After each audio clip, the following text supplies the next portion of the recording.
Hello and welcome to today's tutorial. In this session, we learn how to partially apply function arguments from the right side using JavaScript.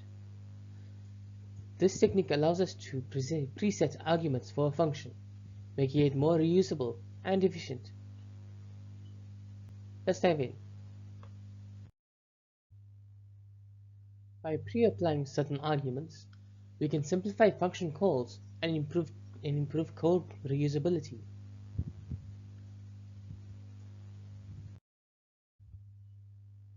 This function preserves flexibility by allowing some arguments to be fixed while leaving room for additional inputs.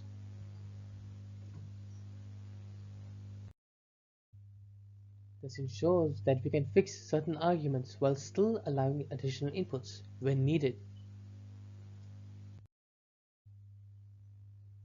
This function is flexible, allowing us to fix arguments while still passing new values dynamically.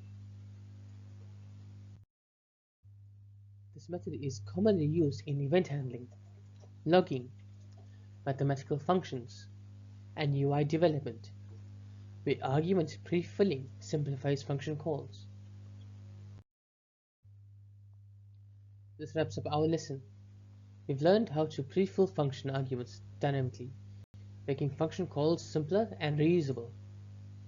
Try applying this in your projects. Thank you for watching. If you enjoyed this video, please make sure to like, share and subscribe for more JavaScript tutorials. I'll see you in the next one.